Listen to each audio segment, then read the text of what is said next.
नारायणं नमस्कृत्य नरं चैव नरोत्तमं देवीं सरस्वतीं व्यासं ततो जयमुदीरयेत्।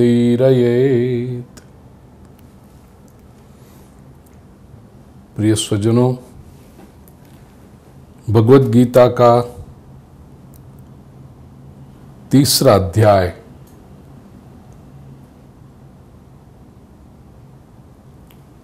कर्मयोग, और उसमें आज अपना 93वां प्रवचन 93rd प्रवचन है। मनोरथी परिवार, मेहुल भाई, पूजा बहन, उनका प्यारा पुत्र हरिवंश, त्रिवेदी परिवार दुबई से, उनको बहुत बहुत आशीर्वाद, शुभकामनाएं। 16वें श्लोक तक हमने चिंतन किया तीसरे अध्याय के कर्मयोग के, और वहां पर प्रभु ने कहा कि ये जो सृष्टि का एक अति सुंदर चक्र चल रहा है, उसके साथ जीना, उस चक्र को सही रूप से चलने में सहयोग करना, यही मानव जीवन की सफलता है। और इसके अनुसार जो नहीं चलता है, हे पार्थ, वो मोघम जीवति, वो व्यर्थ जी रहा है। 17वां श्लोक, आइए पहले पाठ करें और फिर उसका अर्थ समझें। यस्त्वात्मरतिरेव स्यादात्मतृप्तश्च मानवः आत्मन्येव च संतुष्टस्तस्य कार्यं न विद्यते।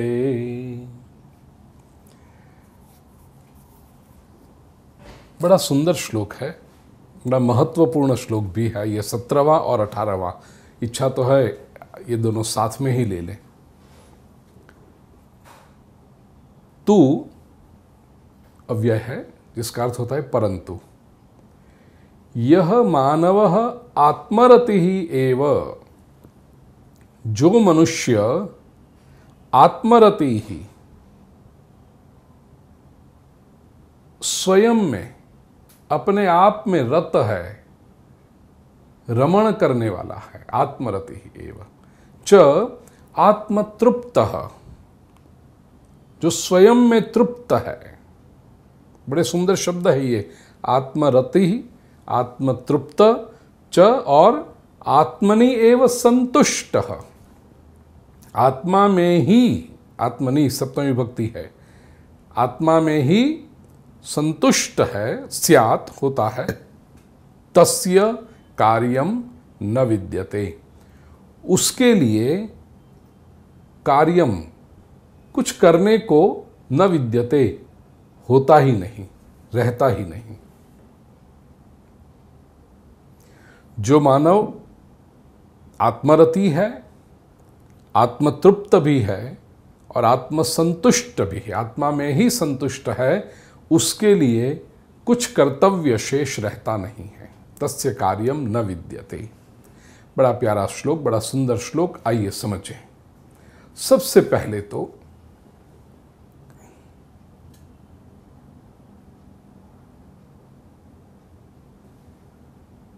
15वें 16वें श्लोक में प्रभु ने कहा, और उसके आगे भी कहा कि कर्म छोड़ना संभव नहीं है, तो वो व्यर्थ चेष्टा भी न करें। ये सृष्टि का जो सुंदर कर्म चक्र चल रहा है, उसमें अपना योगदान दें। ये अद्भुत, अति दिव्य ऐसी यज्ञ प्रवृत्ति चल रही है, उसके होता बने और चलते रहें। तो कर्म कब छूटते हैं? ज्ञान आने पर कर्म छूटते हैं, ज्ञान निष्ठा प्राप्त करने पर। अर्जुन का प्रश्न आपको याद है ना, कि प्रभु आप ज्ञान को यदि श्रेष्ठ बता रहे हो, तो फिर मुझे इस घोर कर्म में क्यों जोड़ रहे हो? तो कर्म का आरंभ कैसे होता है? अज्ञान से। अज्ञान की वजह से कामना निर्माण होती है, कामना की वजह से इच्छा जो निर्माण हुई, और उसके वजह से कर्म। अज्ञान से कामना, कामना से कर्म। यदि अज्ञान नष्ट हो गया तो कामना नहीं रहती, और कामना नहीं रहती तो कर्म का कोई प्रयोजन नहीं रहता। लेकिन यह ये तू जो है ना, परंतु के अर्थ में है।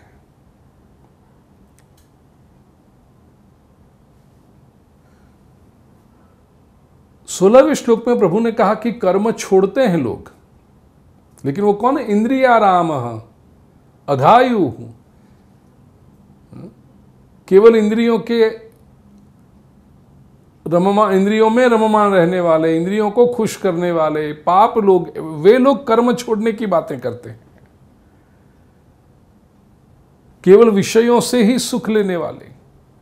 तो यहां जो व्यक्ति है, तस्य कार्यम न विद्यते, उसको करने के लिए कोई शेष नहीं रहता, वो इंद्रिय आरामी नहीं है, इंद्रियों में रममान रहने वाला नहीं है। तो कैसा है वो? आत्मरति ही। उसकी रति केवल आत्मा में है। संस्कृत में रति शब्द के कई शेड्स हैं।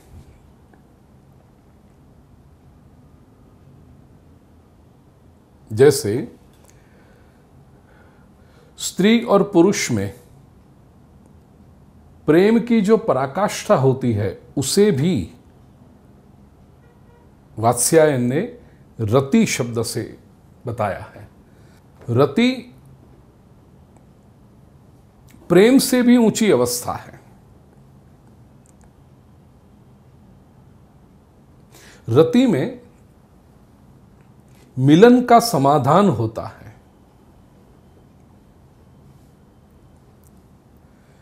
रति आकर्षण को भी कहा, और वही रति शब्द जब धर्म में, भक्ति शास्त्र में, आध्यात्मिक ग्रंथ में प्रयोग होता है, तो उस रति का अर्थ बदल जाता है। वो होता है परम प्रेम, परम आकर्षण। सांसारिक अर्थ में रति ये किसी वस्तु या व्यक्ति के आकर्षण के वो कहते हैं, जबकि आध्यात्मिक अर्थ में, भक्ति मार्ग के अर्थ में रति जो होता है, वहां वस्तु या व्यक्ति का आकर्षण नहीं होता, बल्कि उस वस्तु या व्यक्ति की लालच का अभाव होता है।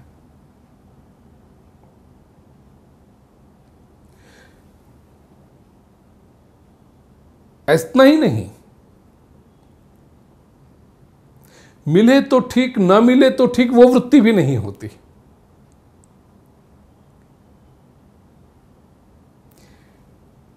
आत्मरति जो है ना, उसमें वस्तु की इच्छा का ही अभाव होता है। यह आत्मरति है।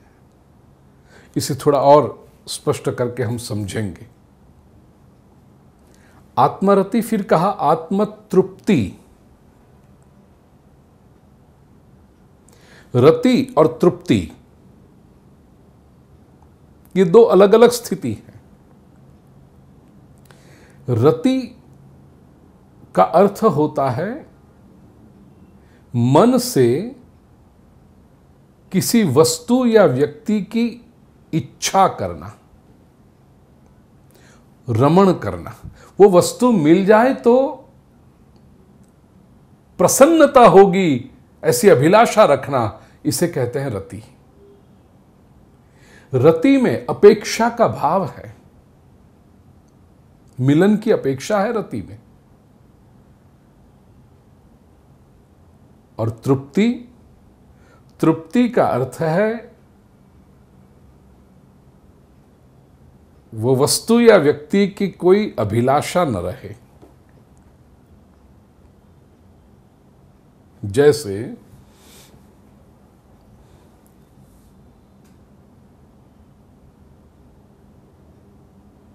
समझ लीजिए कोई स्वादिष्ट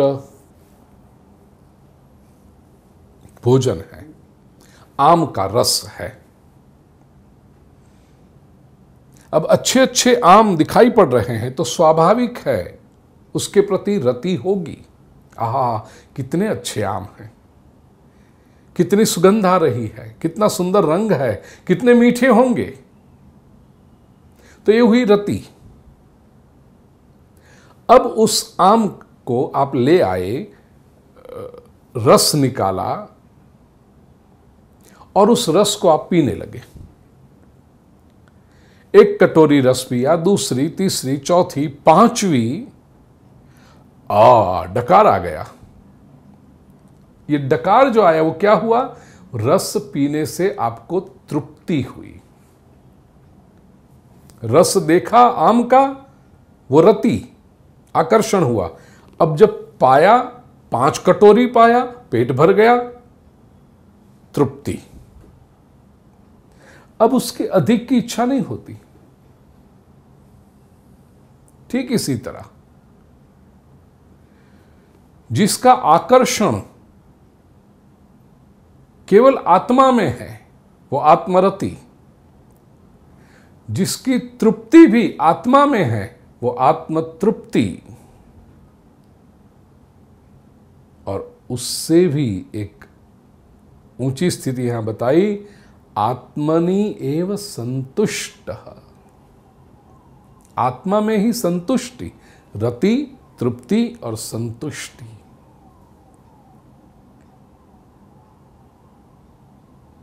संतुष्टि एक और अलग बात है।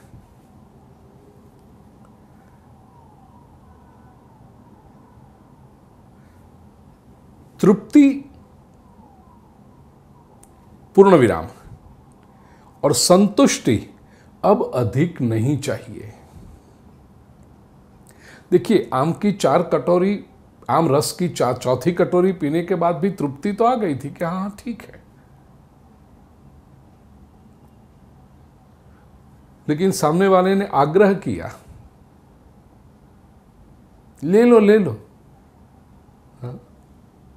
नहीं नहीं नहीं, पेट भर गया है। अरे लीजिए लीजिए, एक कटोरी और, एक कटोरी और वो एक कटोरी 5वीं और आपने ले ली। अभी भी तृप्ति है, लेकिन जब वो परोसने आता है कि अधिक लीजिए अधिक लीजिए, आप कहोगे अब तो बिल्कुल नहीं। एक कटोरी छोड़ो, एक चम्मच भी नहीं। और आप आसन पर से खड़े हो जाएंगे, नहीं ले सकेंगे, हाथ धोने चले जाएं आप, एक बूंद भी नहीं चलेगी अधिक। ये संतुष्टि है। आत्मनि एव संतुष्टि का अर्थ है आत्मा में ही संतुष्टि, अर्थात आत्मा के अलावा, आत्मा को छोड़कर अन्य कुछ भी नहीं चाहिए। यह आत्मसंतुष्टि है। याद रखना, कोई भी अन्य पदार्थ जो आत्मा नहीं है, अनात्मा है, वेदांत की परिभाषा में कहूं तो, उससे तुष्टि नहीं होती है। आत्मा में ही संतुष्टि, वो आत्मनि एव संतुष्ट है।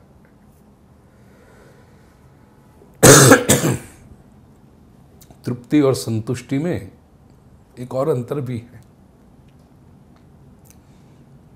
रस से तो तृप्त हो गए, आम के रस से,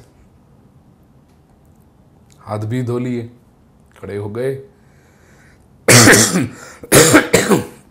क्षमा करना, और मैं अपने सभी स्वजनों से कह दूं, एक खांसी थोड़ी सी है, लेकिन तबीयत ठीक है, बिल्कुल कोई भी चिंता का विषय नहीं है, क्योंकि आप सभी का प्रेम जो मेरे प्रति है मैं जानता हूं।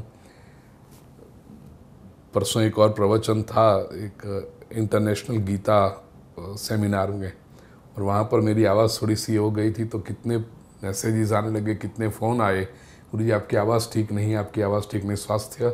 तो कृपया चिंता बिल्कुल न करें, मैं ठीक हूँ। हाँ, थोड़ी गले में तकलीफ़ है, लेकिन मैं ठीक हूं, आप कोई चिंता न करें। तो आपके फ़ोन और मैसेज इतने आते हैं ना, आपके उस प्रेम को देखकर मैं अभिभूत हो जाता हूँ। शायर के कुछ 2 पंक्तियाँ याद आ रही हैं ये आपकी कंसर्न को देखकर। कश्ती तेरा नसीब चमकदार कर दिया, कश्ती तेरा नसीब चमकदार कर दिया, इस पार के थपेड़ों ने उस पार कर दिया। कश्ती तेरा नसीब चमकदार कर दिया, इस पार के थपेड़ों ने उस पार कर दिया। अफवाह थी कि मेरी तबीयत खराब है, अफवाह थी कि मेरी तबीयत खराब है, लोगों ने पूछ पूछ के बीमार कर दिया। तो ये न हो जाए। मैं बिल्कुल स्वस्थ हूँ, प्रभु की कृपा है। और जो भी थोड़ी अस्वस्थता है उसके लिए उपचार हो रहा है। ये स्वस्थता की ओर मैं जा रहा हूँ, बस इतना आपसे कहूँ।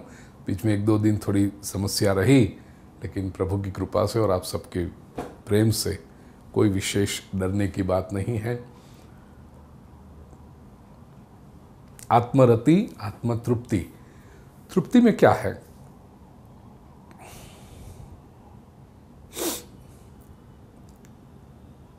पांच कटोरी रस भी पी लिया और अधिक रस नहीं चाहिए, वो स्थिति तो आ गई।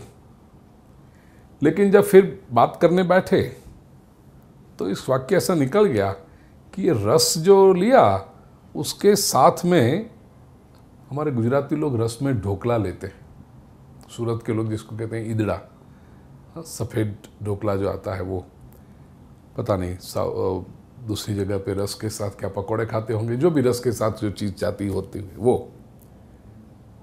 तो लगता है कि हाँ रस तो बहुत अच्छा था, 5 कटोरी रस पिया, लेकिन साथ में वो जो ढोकला रहते ना तो अच्छा होता। अर्थात रस के साथ कुछ और भी इच्छा शेष रह गई। रस से तो तृप्ति हो गई, आम के रस से, लेकिन ये होता तो अच्छा होता। ये तृप्ति की स्थिति है। संतुष्टि की स्थिति क्या है? ये और अधिक भी कुछ याद नहीं आता, अन्य किसी की इच्छा नहीं होती।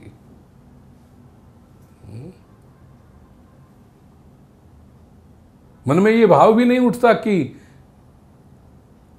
और कुछ होता तो बेहतर था, अधिक अच्छा होता। ऐसा बिल्कुल, ये संतुष्टि तो आत्मा में ही जो संतुष्ट है पूर्ण रूप से, भगवान कहते हैं तस्य कार्यम न विद्यते, उसको, उसके लिए कोई कार्य करने को शेष बचता ही नहीं है।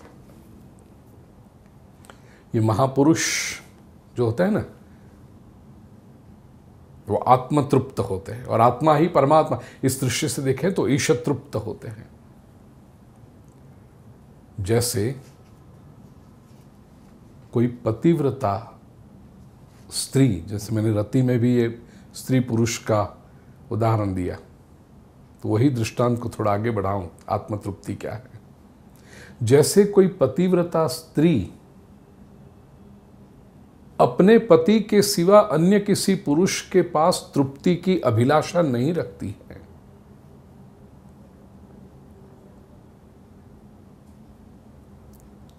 पति यदि दूर भी होगा तो पति का स्मरण आता रहेगा, पति की याद आती रहेगी, लेकिन उस याद को भूलने के लिए, पति के उस स्मरण को भूलने के लिए वो किसी और पुरुष का आश्रय नहीं लेती, सहारा, कि चलो पति नहीं है तो थोड़ा टाइम पास तुम ही करवा लो मेरे। पतिव्रता स्त्री कभी ऐसा नहीं करती। ठीक ऐसे ये जो महामानव हैं, महापुरुष हैं, साधक हैं, वे प्रभु के विरह में उन्हें वेदना होती है, लेकिन प्रभु से ही संतुष्टि, प्रभु से ही तृप्ति चाहते हैं। वो प्रभु के विरह की वेदना को भुलाने के लिए संसार के अन्यत्र किसी साधन के पास नहीं जाते, अन्यत्र कोई साधन की अभिलाषा भी नहीं रखते।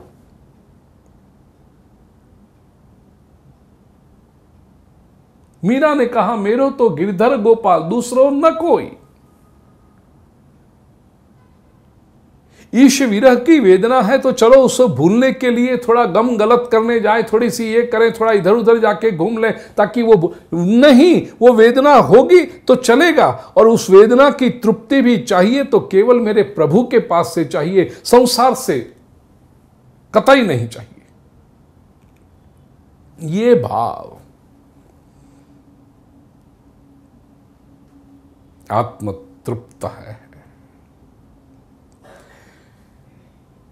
इसे समझना प्रिय स्वजनों, ये इसके पीछे दर्शन क्या है, इसके पीछे what is the thought behind this, what is the understanding behind this. Vedanta में बहुत स्पष्ट विचारधारा है इसके लिए। सामान्य लोग जो होते हैं वे ऐसा मानते हैं कि विषयों के उपभोग से आत्मा को आनंद मिला। आम का रस पाया इसलिए आत्मा को आनंद मिला, प्रसन्नता प्राप्त हुई। कहां से मिली? आम के रस से मिली। यह सामान्य दृष्टिकोण है, यह संसारी लोगों की समझ है जो वास्तविक रूप में ना समझी है।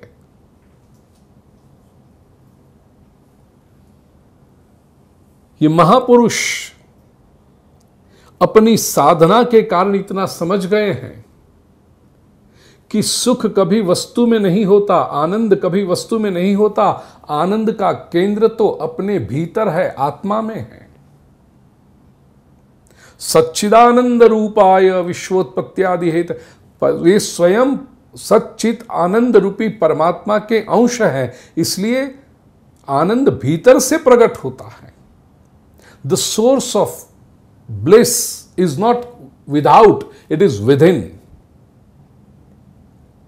कैसे? आनंद भीतर था,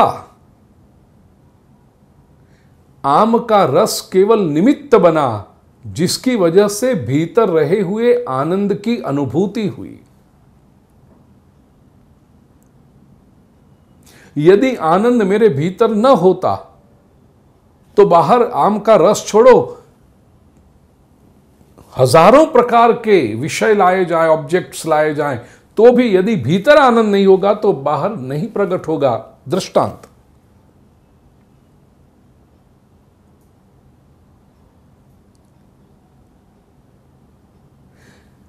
जिस व्यक्ति ने अपने स्वजन को खोया है, समझो किसी महिला को आधे घंटे पहले समाचार मिले कि उसका पति अकस्मात में चल बसा इस सृष्टि से। शी शॉक्ड, ठीक है, she has lost her husband, her beloved husband. अब ये समाचार देने के बाद आधे घंटे के बाद उस महिला को वही आम के रस, बेस्ट क्वालिटी ऑफ अल्फांसो या बेस्ट क्वालिटी ऑफ जूनागढ़ केसर आम का रस उसको दो, विल शी एंजॉय इट? नहीं। क्यों? वही जिसके 5 कटोरे पीकर आपको तो बड़ा आनंद आनंद आनंद हो गया, वही रस उस महिला को दो, मिलेगा उसको आनंद? नहीं। यदि आनंद रस में होता, उस आम में होता, तो इस महिला को भी मिलना चाहिए था। नहीं मिला। पहले तो वो ना कह दे कि नहीं चाहिए, आप कहोगे नहीं तुमने 2 दिन से कुछ नहीं खाया, थोड़ा सा ले लो, और चम्मच चम्मच भर के उसके मुंह में तुम डालोगे, वो रस को निगल जाएगी just to support her body. लेकिन उसको लगेगा हाँ अरे वाह क्या स्वादिष्ट है, लाओ लाओ दूसरा कटोरा लाओ। अरे 5-6 चम्मच मुश्किल से आपने डाले, वो कहेगी बस। शरीर में तो भूख है, लेकिन वो आम अच्छा नहीं लगेगा उसको। प्रिय स्वजनों, यही बात सिद्ध करता है कि आनंद या सुख कभी किसी वस्तु में नहीं होता, वो आनंद हमारे भीतर है। वस्तु तो केवल निमित्त बनती है भीतर के आनंद को प्रकट करने के लिए। और यह साधक की स्थिति पर जाता है। तो फिर यदि मेरे भीतर ही आनंद का स्रोत है, तो फिर बाहर की वस्तु को मैं क्यों निमित्त बनाऊं? उसके बिना भी मैं आनंद ले सकता हूं। आत्मा को आनंदित करने के लिए अब मुझे बाहरी सपोर्ट की, ये बाहरी निमित्त की आवश्यकता नहीं है। ये स्थिति जिसकी आई वो है आत्मतृप्त। तो आत्मरति, आत्मतृप्त, ऐसे लोगों को they feel guilty even desiring something. किसी वस्तु की इच्छा भी हो जाए तो उनको लगता है अरे मैंने क्यों इच्छा की, नहीं करनी चाहिए थी मुझे ये इच्छा। आत्मतृप्ति।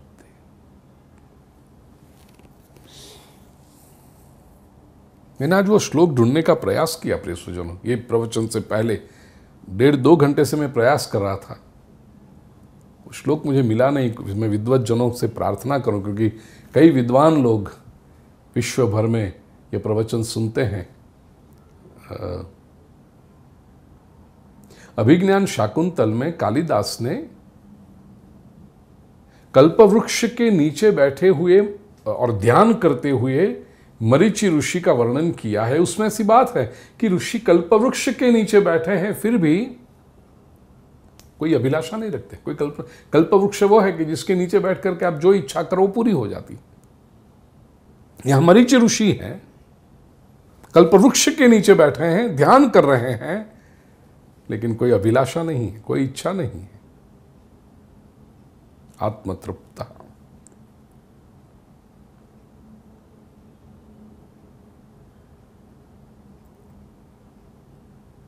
और तीसरा कहा आत्मसंतुष्ट।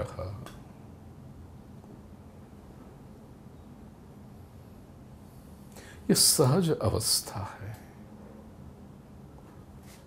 आत्मसंतुष्टि। फिर किसी भी कुछ भी अधिक की अभिलाषा ही नहीं रहती।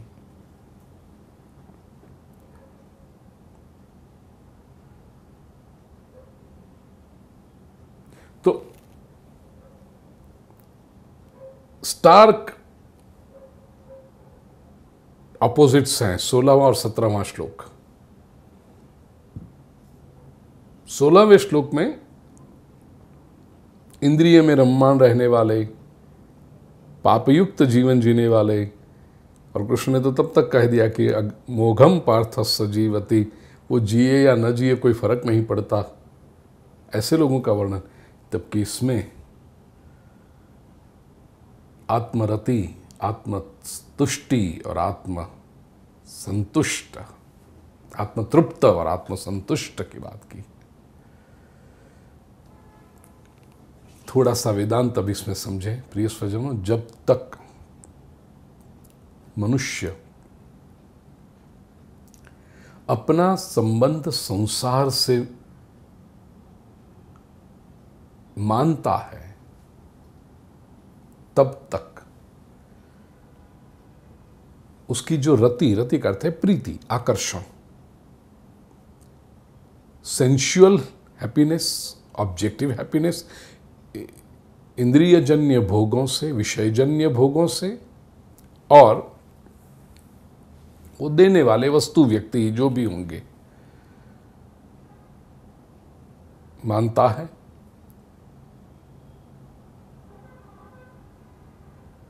तृप्ति भी उन विषयों से समझता है, और संतुष्टि उसको धन में इसलिए दिखाई पड़ती है क्योंकि उसको लगता है कि धन का भंडार यदि भरा रहेगा तो ये रति और तृप्ति का कारोबार मेरा चलता रहेगा, जब भी इच्छा हो पूरी होती रहेगी। लेकिन लाखों वर्षों का इतिहास ये बताता है कि संसार में जिसने भी इच्छा रखी, न उसकी प्रीति कभी पूर्ण हुई, न उसको कभी तृप्ति का अनुभव हुआ। टेम्पररी हो जाता है लेकिन वो कभी टिकती नहीं, और संतुष्टि का तो सवाल ही उत्पन्न नहीं होता।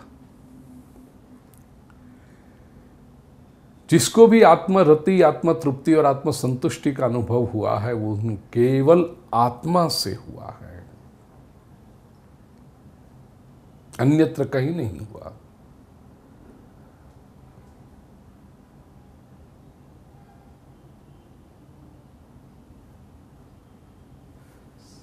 किसी के घाव पर नमक छिड़कना ये व्यासपीठ का हेतु कभी नहीं होता, लेकिन सभी के जीवन का एक कटु अनुभव है।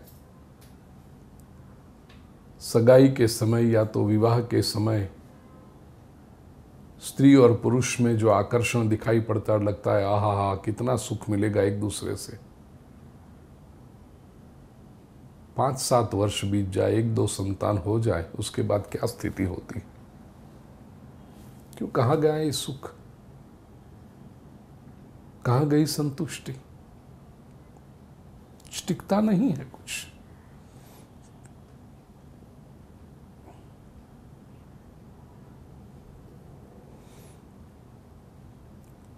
भोजन करने से जो तृप्ति का अनुभव होता है, 5 रोटी पेट में रख दो या 5 कटोरा आमरस जैसे मैंने कहा रख दो, डकार आ गया, तृप्ति हो गई, चलेगा आप जीवन भर? नहीं, अरे 4-6 घंटे जाने दो, वापस इच्छा शुरू हो जाएगी। न रति टिकती है, न तृप्ति टिकती है, न संतुष्टि टिकती है।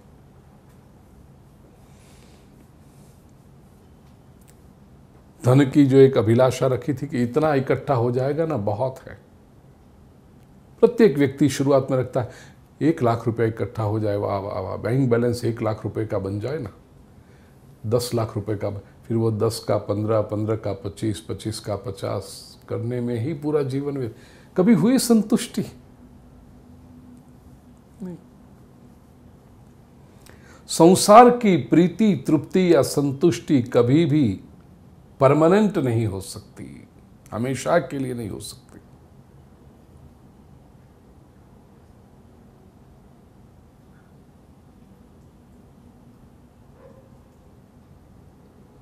तो आत्मा में जो करें, जो आत्मा, मैं बता ही दूं, अभी मुझे कब से वो मन में स्मरण आ रहा है और ये भाव भी रहता है कि भूल जाऊंगा, चूक जाऊंगा, नहीं बता। अर्जुन ने भगवान श्री कृष्ण से दूसरे अध्याय के 54वें श्लोक में जो स्थितप्रज्ञ के लक्षण पूछे, स्थितप्रज्ञस्य का भाषा समाधिस्थस्य केशव स्थितधि किम प्रभाषेत किमासीत व्रजेत किम, और उसके उत्तर में भगवान श्री कृष्ण ने जो दूसरे अध्याय के 55वें श्लोक में आरंभ किया, उस स्थितप्रज्ञ का वर्णन करते हुए पहले ही श्लोक में प्रभु ने जो बातें कही थी वो इस श्लोक से कितनी मिलती जुलती। प्रजहाति यदा कामान सर्वान् पार्थमनोगतान् आत्मन्येवात्मना तुष्ट स्थित प्रज्ञस्तदुच्यते। अर्जुन, मनोगतान सर्वान कामान प्रजहाति यदा, जब मन में रही हुई सारी कामनाओं को छोड़ देता है और आत्मन्येवात्मना तुष्ट, आत्मनि एव आत्मना संतुष्ट, इसी बात को यहाँ पर तीसरे अध्याय के 17वें श्लोक में कहा, आत्मन्येव च संतुष्ट।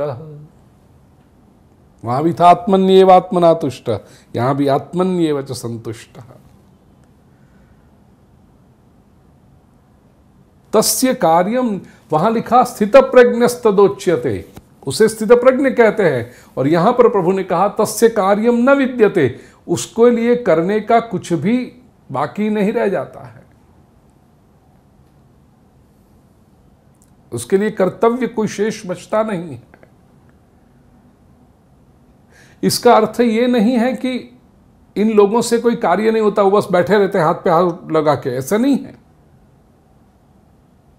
अच्छा, गणित का विद्यार्थी रहा हूं, मैथमेटिक्स का, साइंस के अंदर।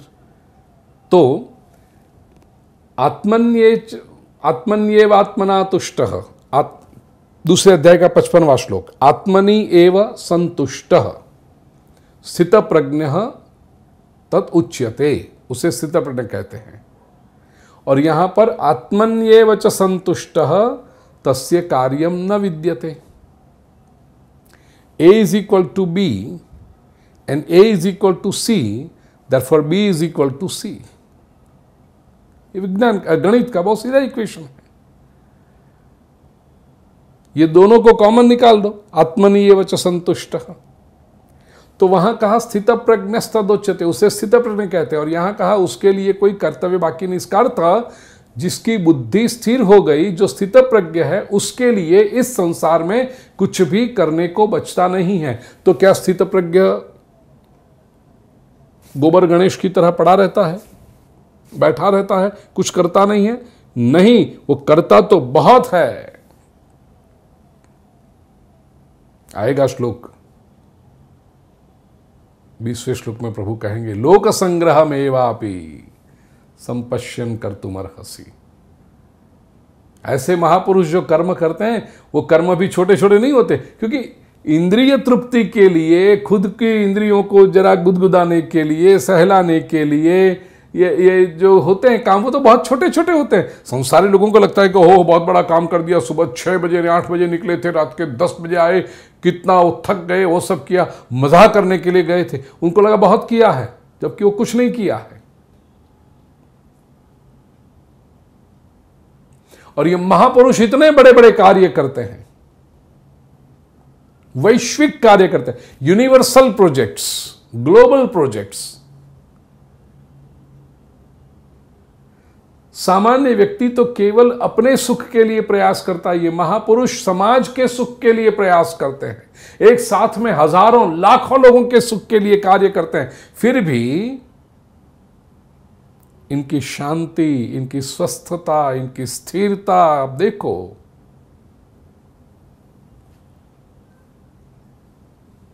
अभी पिछले हफ्ते कोई मिलने आया था, वो कहता था गुरुजी आपके जीवन में से इतना सीखने मिला है कि बड़े बड़े कार्यक्रम होते हैं अपने, शाम को 7 बजे कार्यक्रम शुरू होने वाला हो तो मैं 6 साढ़े 6 बजे अपने कक्ष में से बाहर आता हूँ, जरा देख लेता हूँ व्यवस्थाएं कैसी हैं, तैयारियां कैसी हैं, जिनको जो काम सौंपा है वो स्वयंसेवक अपने काम जो सौंपे हुए अपने काम कर रहे हैं। सुशोभन का काम, डेकोरेशन का जिनको सौंपा है वो कर रहे हैं, किचन का काम जिनको सौंपा है, रसोई की सेवा वो अपना काम कर रहे हैं, व्यासपीठ की सेवा जिसको सौंपी है वो अपना काम कर रहे हैं, वीडियोग्राफी की टीम अपना काम कर रही है, ऑडियो वाली टीम अपना काम कर रही है, जिनको जो आसन बिछाने का, जिनको जो सेवा सौंपी थी, ये सब अपना देख लेता हूँ एक बार और वापस अपने कक्ष में चला जाता हूँ। कहता हूँ भाई सब तैयारी हो जाए तो बुला लेना, आ जाऊँगा मैं। तो बहना ने बताया मुझे कि गुरुजी आप कितनी शांति, तो आपने हमने देखा। और वो कहते कि हम अपनी बात उस समय सोचते थे कि घर में 5 मेहमान भी आने वाला है तो सुबह से हम पूरे घर को सर पे उठा के रखते हैं, ये कर ले, सेवक जो घर के होते हैं उसको डांटते हैं, ये करते हैं, इधर काम नहीं किया, ये साफ नहीं किया, तुमने ऐसा नहीं किया। और आप 500 लोग आने वाले हो तो भी आप इतने स्वस्थ। ये फर्क है। सामान्य व्यक्ति अपने लिए कर्म करता है, इसलिए वो उत्तेजित भी हो जाता है, अपनी शांति को खो देता है, स्वस्थता को खो देता है, तनाव में आ जाता है। और ये महापुरुष इतने बड़े बड़े कार्य करते हुए भी स्वस्थ रहते हैं, शांत रहते हैं, प्रसन्न रहते हैं। तस्य कार्यम न विद्यते। उनको लगता है ना, करता है तू कन्हैया मेरा नाम हो रहा है, करते हो तुम कन्हैया मेरा नाम हो रहा है। हम कहां करते हैं? करने वाला वो है, प्रेरणा देने वाला परमात्मा है। उसकी ऊर्जा से, उसकी प्रेरणा से, उसकी शक्ति से, उसके मार्गदर्शन से सब हो रहा है। हम क्यों अशांत हों? तस्य कार्यम न विद्यते। इसलिए मैं बार बार ही आपको रिपीट करता कहूंगा कि महापुरुष आइडल होते हैं, निष्क्रिय होते हैं, ऐसा नहीं है। वो एक्टिव तो बहुत होते हैं उनके जीवन में, आप देखोगे अरे कितने बिजी हैं, बिल्कुल समय नहीं है, लेकिन वो अस्वस्थता, वो अशांति उनके जीवन में दिखाई नहीं पड़ती।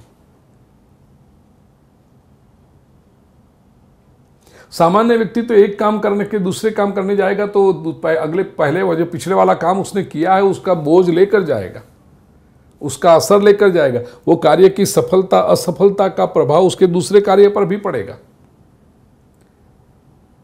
और यह महापुरुष, एक लोगों से कुछ मिला ग्रुप से, वहां जो कार्य हुआ उसका बिल्कुल असर दूसरे जो ग्रुप मिलेगा उसके साथ कुछ नहीं होगा। जैसे फ्रेश पन्ना पलट गया, ब्लैंक पेज से शुरुआत हुई।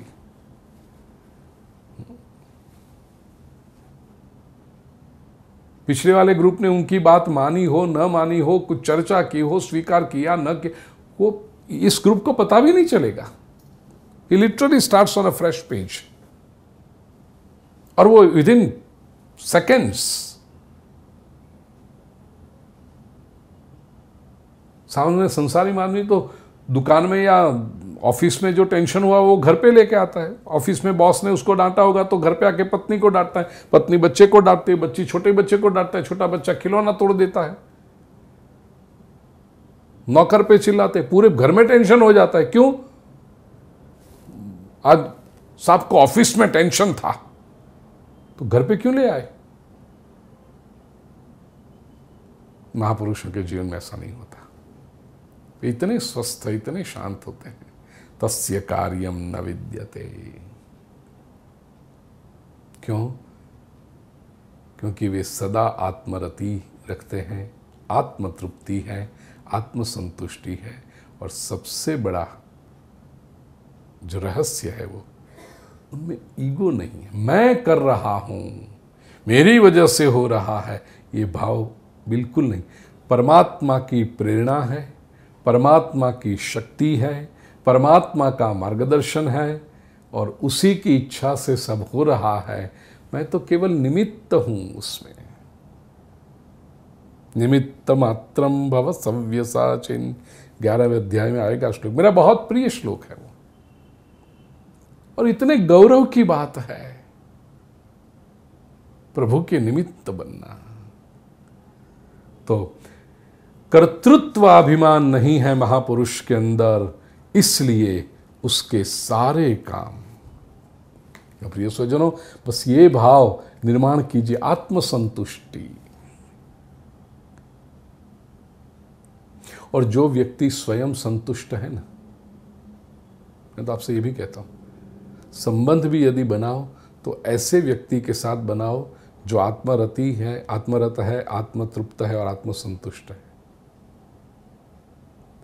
जिसको अपने आप में संतुष्टि है, ऐसे लोगों के साथ आपका संबंध बनाओगे तो आप भी स्वस्थ रहोगे, प्रसन्न रहोगे। जो व्यक्ति में, उसके पास चाहे कितना भी हो,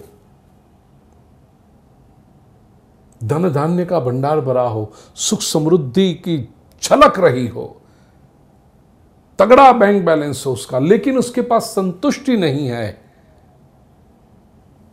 तो ये व्यक्ति स्वयं तो अशांत रहेगा, आपको भी अशांत बनाएगा। आपको अशांत बनाएगा इतना ही नहीं, आपके पास से भी कुछ लेने की इच्छा रखेगा।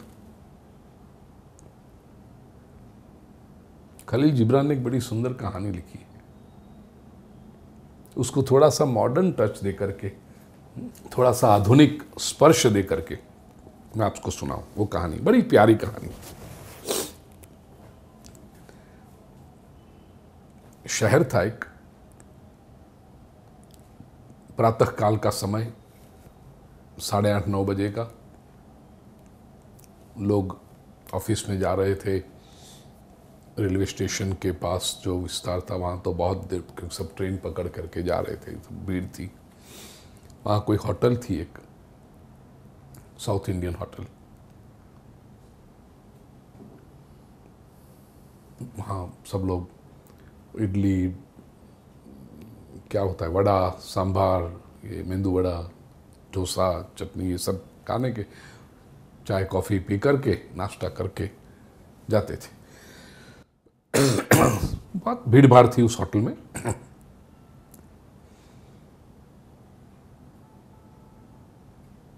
चहल पहल भी बहुत थी। वेटर सबका ऑर्डर लेते थे, फटाफट ऑर्डर सर्व होता था, लोग बिल चुकाते थे। गल्ले पर जो उसका जो रजिस्टर होता है वहाँ मालिक खड़ा था, सबके पैसे लेकर के लोग जाते थे। अचानक वहाँ पर एक शेर और एक लोमड़ी आए। अब शेर और लोमड़ी जब आए, दौड़ धूप हो गई एकदम। सब लोग भागे शेर और लोमड़ी को शेर को देख करके, चीखते चिल्लाते, जिसको जहां जगह मिल गई वो छुप गया। वो सब पूरा एकदम कर्फ्यू जैसा हो गया एक क्षण में तो। और शेर और लोमड़ी को जैसे कोई फर्क ही नहीं पड़ता। वो तो आकर के इस रेस्टोरेंट में आए, साउथ इंडियन होटल में। एक कुर्सी पर शेर बैठा, उसके बाजू वाली कुर्सी पर लोमड़ी बैठी। इधर उधर से देखने लगे, वो टेबल पे टक टक टक टक टक टक ऐसा करते हुए। रेस्टोरेंट तो पूरा खाली हो गया था, कस्टमर तो सब भाग गए थे। किचन का स्टाफ, किचन में वेटर लोग सब भी वहाँ अंदर की तरफ जाकर के छिप गए थे। मालिक भी जो वो रजिस्टर था वहाँ नीचे अंदर छुप गया था। 2 मिनट 5 मिनट बिल्कुल सन्नाटा सा। 5 मिनट के बाद मालिक ने धीरे से ऐसे गले के अंदर वो छुप गया था वहाँ से ऐसे सर थोड़ा बाहर निकाला तो देखा कि शेर और लोमड़ी तो टेबल पर बैठे हुए, कुर्सी टेबल पर से, और कहीं बाजू के टेबल पे वो मेनू कार्ड दिखाई पड़ गया था, तो वो भी लोमड़ी लेकर के ऐसे पढ़ रही थी मेनू कार्ड। मालिक को तो अच्छा लगा, अरे ये तो खाना खाने आए हैं। मालिक ने अंदर से ऐसा इशारा किया वेटर को, जाके ऑर्डर ले, नए कस्टमर आने लगे हैं अब तो। अभी तक तो केवल मनुष्य लोग आते थे, अब तो ये नेशनल पार्क में से ये लोग भी आने लगे हैं, ऐसा नया कस्टमर सब। अब मालिक ने बोला वेटर से कि तू जाके ऑर्डर ले, तो वेटर को भी नौकरी का सवाल है ना। ये ऐसे सब लोगों की नौकरियां जा रही हैं, किसको काम नहीं मिल रहा है, मुश्किल से इसको यहाँ काम मिला हुआ है, और वो यदि न जाए तो मालिक निकाल देगा। तो वेटर को भी डर तो बहुत लग रहा था, शेर के सामने जाना है, लेकिन क्या करें, नौकरी का सवाल है।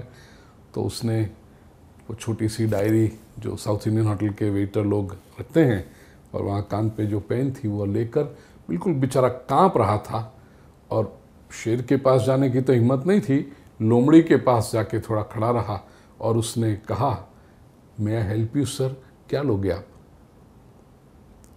तो लोमड़ी ने वेटर की ओर देख के कहा, 1 प्लेट इडली, 1 प्लेट मेंदू वड़ा और 1 कप कॉफ़ी। वेटर ने कांपते हुए हाथों से लिखा, 1 प्लेट इडली, 1 प्लेट मेंदू वड़ा, 1 कप कॉफ़ी। वेटर ने पूछा, साहब ये तो आपके लिए, बड़े साहब के लिए? लोमड़ी ने कहा, नहीं, बड़े साहब कुछ नहीं लेंगे। वेटर इतना खड़ा रहा और उसने कुछ किया नहीं, तो वेटर को भी थोड़ी हिम्मत आ गई। उसको भी लगा कि ये सेल्फी लेने की मोमेंट है, ये तो शेर के पास में खड़ा होकर के मैं ऑर्डर ले रहा हूँ। तो उसने सोच भी लिया कि जब सर्व करने आऊँगा ना, तो बड़े साहब के साथ एक सेल्फी ले लूँगा, फेसबुक पे अपलोड कर लूँगा। तो जब लोमड़ी ने कहा कि नहीं, बड़े साहब कुछ नहीं लेंगे, तो वेटर ने ऐसे हंसते हुए कहा, क्यों, उन्हें भूख नहीं लगी? लोमड़ी कहता है, हाँ, उन्हें भूख नहीं लगी, इसलिए मैं यहां सेफ बैठा हूं। बड़े साहब को यदि भूख लगती ना, तो पहला मैं ही उनका नाश्ता बन जाती।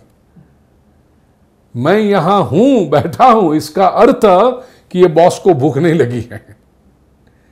प्रिय स्वजनों, जीवन में ये याद रखना, आप जिसके भी साथ हो, वो व्यक्ति संतुष्ट होना चाहिए। जिस प्रकार के संबंध आप बनाओ, चाहे वो बिजनेस रिलेशन हो, बिजनेस में आप उसको पार्टनर बनाओ, चाहे वो सामाजिक संबंध हो, रोटी बेटी का व्यवहार कुछ उसके साथ कर रहे हो, फ्रेंडशिप का संबंध बना रहे हो, याद रखना वो व्यक्ति संतुष्ट होना चाहिए।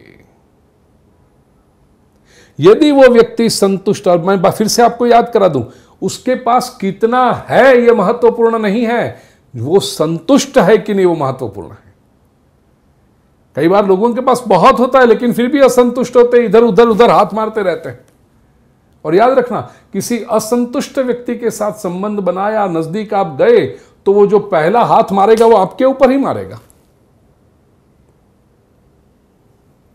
संबंधों से यदि प्रसन्नता चाहिए तो संतुष्ट व्यक्ति के साथ संबंध हो। और उससे भी आगे बढ़कर कहूं तो जो आत्मसंतुष्ट है उनकी तो बात ही क्या कहो। जिनकी संतुष्टि भीतर से प्रकट हो और उसका जिसको अनुभव हो गया, उनकी तो बात ही क्या कहो। तो प्रिय स्वजनों, इस श्लोक में उत्तरोत्तर विकास की अवस्था है, याद रखिए। आत्मरति, आत्मतृप्ति और आत्मसंतुष्टि, ये क्रमशः विकास की स्थिति है।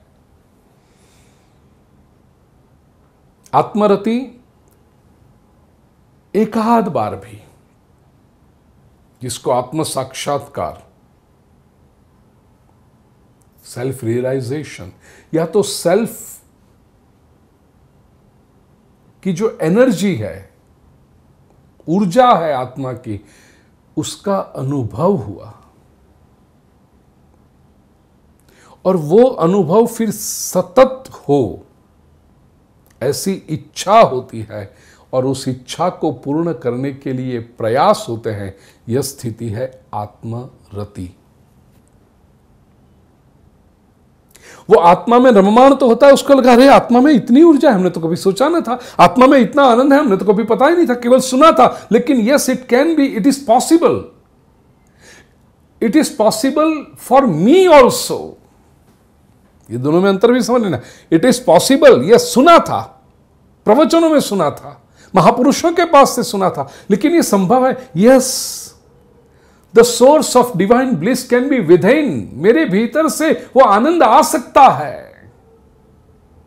एक आध बार ऐसी झांकी मिल गई तो वो निरंतर रहे, ऐसा उसका प्रयास होता है।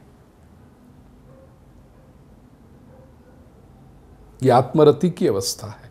उसमें अनुभव की अस्थिरता होती है, वो अनुभव आया गया, आया गया। Those fleeting moments of divine joy, but that keeps the seeker going and wanting for more. यह आत्मरति की अवस्था है। अभ्यास जब दृढ़ हो जाए तो दूसरी अवस्था आती है आत्मतृप्ति, अर्थात थोड़ा सा संसार जी लो, थोड़ा सा उधर कर लो, थोड़ा सा ये कर लो, और फिर समय मिले तो आत्म साक्षात्कार के लिए, आत्मरति के लिए प्रयास करो। वो पार्ट टाइम या वो सब होता है, वो नहीं होता। फिर आत्मतृप्ति की अवस्था में अब इसके सिवा और कुछ न चाहिए, टोटल फोकस। आत्मरति की अवस्था प्रयत्न साध्य है, जबकि आत्मतृप्ति की अवस्था एक बार फोकस हो गए कि रिलेटिवली सरलता से इजीली प्राप्त होती है। और फिर तीसरी अवस्था आती है आत्मसंतुष्टि। एक भी क्षण असंतुष्ट नहीं होती। संतोष, पहली बात तो अपना है क्योंकि भीतर से आ रहा है। दूसरा, सहज है, नेचुरल है। और तीसरा, नित्य है, चिरस्थायी है।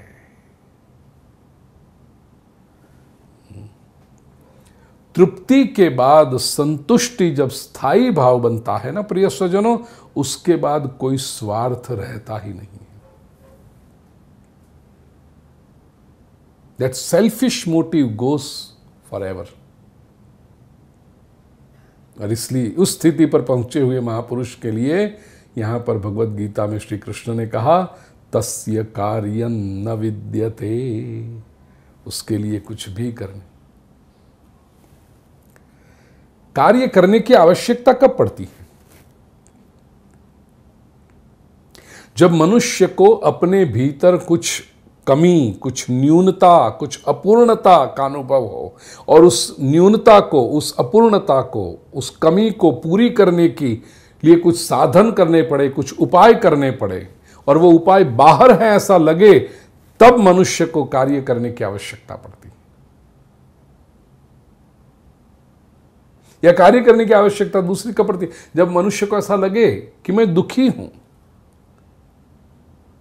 और बाहर की कोई वस्तु, कोई व्यक्ति या कोई परिस्थिति मुझे सुखी कर पाएगी या मेरे इस दुख को दूर कर पाएगी, ऐसा जब उसे लगे, तब उस वस्तु, व्यक्ति या परिस्थिति के लिए उसको कार्य करना पड़ता है। उस वस्तु को पाने के लिए, व्यक्ति से मिलने के लिए, और व्यक्ति से मिले रहने के लिए, व्यक्ति को रिझाने के लिए, या तो उस परिस्थिति का सर्जन करने के लिए उसको कार्य करना पड़ता। लेकिन जिसको लगता है कि मेरे भीतर कोई अपूर्णता है ही नहीं, कोई न्यूनता है ही नहीं, पूर्णमदः पूर्णमिदं पूर्णात् पूर्णमुदच्यते, भगवान जो पूर्ण है उसी भगवान का अंश मैं भी पूर्ण हूं, कोई अपूर्णता है ही नहीं।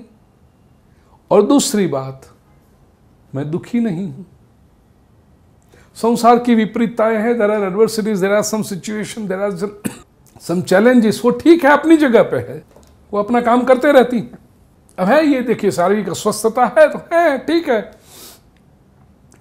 दवाई ले रहे हैं, हो जाएगा, काम पूरा हो जाएगा, आज 1-2 दिन में निकल जाएगी खांसी। उसके लिए सर पे हाथ रख के अरे रे मेरे ये हो गया, अरे रे, ये करने का कोई अर्थ नहीं है, इसका कोई मतलब नहीं। मैं दुखी नहीं हूं, मैं सुखी हूं। क्यों? मेरे प्रभु की निरंतर कृपा दृष्टि मेरे पर है। तो ऐसा जब लगे प्रिय स्वजनों, तो कार्य करने की आवश्यकता है। तस्य कार्यम न विद्यते। तो ऐसे महापुरुष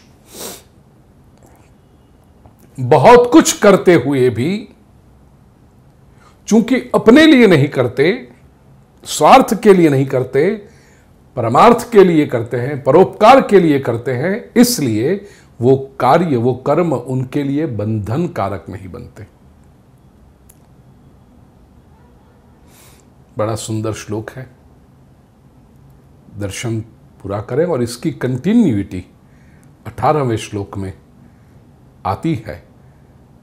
अगले सत्र में हम 18वें श्लोक का चिंतन करेंगे। प्रिय स्वजनों, ये रिकॉर्डिंग हो रही है बुधवार, ठीक है बेटा, आज 30 जून को अपनी सत्कर्म परिवार द्वारा आयोजित वैश्विक सामूहिक भागवत कथा का मैं तो देख नहीं पाया हूँ स्वास्थ्य की वजह से, लेकिन मेरी टीम ने मुझे दोपहर को बताया था 1500 के करीब पोथियां पहुंच गई हैं। और हमारी टेक्निकल टीम ने कहा गुरुजी अब पोथियों को रोकना पड़ेगा। तो मैंने जो पिछले वीडियो में कहा था, तो वो आज बता दूं कि पोथियों को रोकना पड़ेगा, ये संभव है। अभी तो रोका नहीं, लेकिन हो सके उतनी जल्दी आप रजिस्टर करा दो, क्योंकि कब हम वो गूगल फॉर्म को रोक दे ताकि आप भरो तो अभी पहुंच नहीं पाएगा, फिर वो गूगल फॉर्म रोक देंगे, क्योंकि वही उपाय है ऑनलाइन जो रजिस्ट्रेशन हो रहा है। तो प्रभु की बहुत कृपा है। उसके बाद में कई लोगों ने भागवत का पारायण स्वयं ही शुरू कर दिया है यूट्यूब चैनल पूज्य श्री भाई पर पढ़ते हुए। एक महत्वपूर्ण बात, उसका अलग वीडियो भी शायद बनाऊं इनसे कह करके, लेकिन एक बता दूं कि संस्था का जो नंबर है सत्कर्म परिवार का, कंट्री कोड 91 भारत का, और नंबर 9898798969। जिन जिन लोगों ने पोथियां रजिस्टर कराई हैं वे खास सुने, ये नंबर आपके फ़ोन में सत्कर्म परिवार के नाम से सेव कर लीजिएगा, क्योंकि ये जो ग्रुप मैसेज भेजते हैं, ब्रॉडकास्ट करते हैं, वो यदि नंबर वो आपके फ़ोन में सेव नहीं होगा तो आवश्यक सूचनाएं आपको नहीं मिलेगी, और फिर आप कहोगे हमें ये पता नहीं चला, हमें ये पता नहीं चला। ये सूचनाएं आते रहती है, कार्यकर भेजते रहते हैं, लेकिन यदि ये नंबर आपके फ़ोन में सेव नहीं होगा तो आप वो सूचना नहीं पाओगे। इसलिए जो भी पोथी जिन्होंने रजिस्टर कराई है ये सुन रहे हैं, या तो आप भी जिनको बता दीजिएगा। ये सत्कर्म परिवार के नाम से आप इस नंबर को 9898798969, और जो परदेश के लोग हैं वो कंट्री कोड खास लिखें +91, भारत का जो कंट्री कोड है वो, उसके साथ अब सेव कर लीजिए। विशेष सूचना देते रहेंगे, लेकिन 1500 पोथी के लिए सभी विश्व भर में फैले हुए भाविक भक्तजनों ने इतना सुंदर प्रतिसाद दिया, इसलिए आप सभी का आभार। भगवान श्री कृष्ण की कृपा को अभिनंदन।